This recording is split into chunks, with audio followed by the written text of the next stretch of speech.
ரஜினிகாந்தோட தலைவர் 171 படத்தோட கதை இதுதான் அப்படின்னு சொல்லி 2 நாளா சோசியல் மீடியால பயங்கர டாக்கா ஓடிட்டு இருக்கு. இது வரைக்கும் அந்த படத்தை பத்தின கதை ரிவீல் ஆகல. பட் இருந்தாலும் இப்பவே நிறைய பேர் இதுதான் கதையா இருக்கும் அப்படின்னு சொல்லி அந்த ஃபர்ஸ்ட் லுக் போஸ்டரை வச்சு ஒரு பெரிய ஸ்டோரியை சொல்ல ஆரம்பிச்சிட்டாங்க. சூப்பர் ஸ்டார் ரஜினிகாந்த் இப்போ ஜெயிலர் படத்துக்கு அப்புறம் வேட்டையன் படத்தில் நடிச்சிட்டு இருக்காரு. இந்த படத்தை தாசை ஞானவேல் டைரக்ட் பண்ணிட்டு இருக்காரு. எக்கச்சக்க ஸ்டார் காஸ்ட் இந்த படத்தில் இருக்காங்க. ரொம்ப வேகமாக அந்த ஷூட்டிங் நடந்து முடிஞ்சு போகுது. இந்த மாதம் எண்டோட இந்த படத்தினுடைய ஷூட்டிங் மொத்தமாக முடிஞ்சிடும். அதில் தொடர்ந்து ஜூன் மாதம் முதல் தலைவர் 171 படத்தில் ரஜினிகாந்த் நடிக்க போகிறாரு. அந்த தலைவர் 171 படத்தை லோகேஷ் கனகராஜ் டைரக்ட் பண்ண போறாரு. சன் பிக்சர்ஸ் தயாரிக்கிறாங்க. இந்த படத்துக்கு அனிருத் மியூசிக் பண்ண போறாரு. அன்பறிவு ஃபைட் பண்ண போறாங்க. ஸோ இது வரைக்கும் இதான் ஃபைனல் ஆயிருக்கு.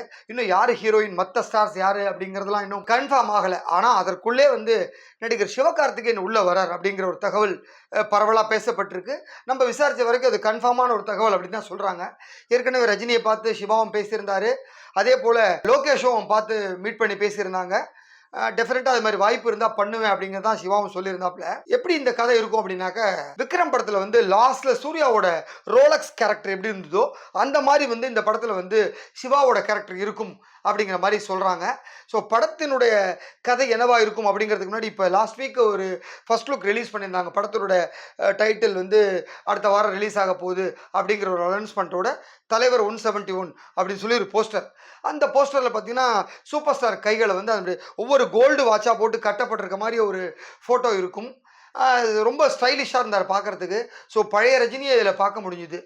அந்த வச்சு பின்னாடி கடிகாரம் இருந்தது பேக்ட்ராப்பில். ஸோ கையும் கடிகாரம் இருந்ததுனால இது ஒரு டைம் ட்ராவல் கதையாக இருக்கும், இல்லை ஒரு டைம் லூப் கதையாக இருக்கும் அப்படிங்கிறதெல்லாம் முதல்ல சொல்லியிருந்தாங்க. உடனே ஒரு நிகழ்ச்சியில் கலந்து கொண்ட லோகேஷ் நிறைய பேர் நிறைய கதையை சொல்கிறீங்க, ஆனால் நீங்கள் நினைக்கிறத தாண்டி ஒரு ஸ்பெஷலான விஷயம் இருக்குது, அது வரைக்கும் யோசிச்சுட்டே இருங்க அப்படின்னு சொல்லியிருந்தாரு.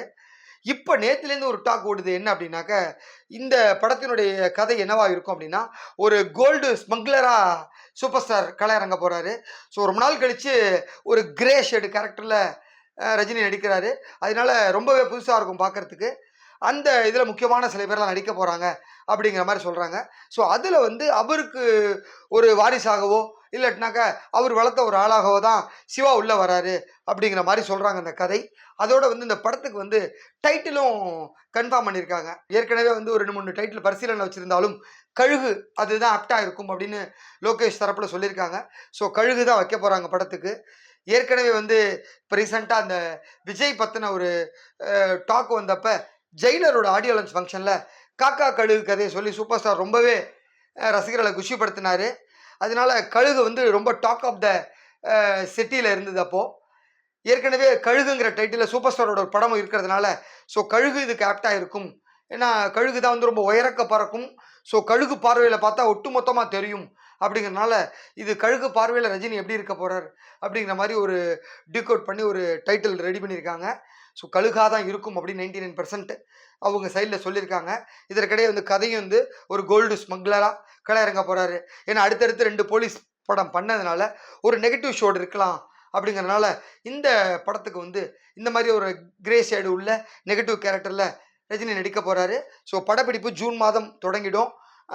ரொம்ப வேகமாக படப்பிடிப்பை நடிச்சு அநேகமாக அந்த டிசம்பர் மாதம் படத்தை வெளியில் கொண்டு வரத்துக்கு நடவடிக்கை எடுக்கலான்னு பிளான் பண்ணிட்டு இருக்காங்க. அதை விட்டா பொங்கலுக்கு ரிலீஸ் ஆகும் படம். ஸோ இது 2 தான் அவங்க எய்ம் பண்ணுற ஒரு விஷயம். அடுத்து பார்த்தீங்கன்னா இப்போ ரஜினி படத்தோட அந்த படப்பிடிப்பும் நான் ஏற்கனவே சொன்ன மாதிரி இந்த மாதத்தோட முடிஞ்சிருது. இமீடியட்டாக போஸ்ட் ப்ரொடக்ஷன் ஒர்க் ஆரம்பித்து ஆகஸ்ட் மாதம் 15ஆம் தேதிக்கு இந்த படத்தை கொண்டு வரதுக்கு பிளான் பண்ணியிருக்காங்க. வேட்டையன் படம் மிகுந்த எதிர்பார்ப்போட ஆகஸ்ட் மாதம் ரிலீஸ் ஆக போது கொண்டாட்டத்துக்கு ரெடி ஆகிட்டாங்க. டெஃபினட்டாக அந்த படம் ஒரு எங்கேஜாக இருக்கும் அப்படிங்கிற மாதிரி இப்போவே சொல்லியிருக்காரு ஞானவேல். ஸோ வெயிட் பண்ணி நம்மளும் அந்த படத்தை பார்க்க ரொம்ப ஈகலாக இருக்கும். நன்றி.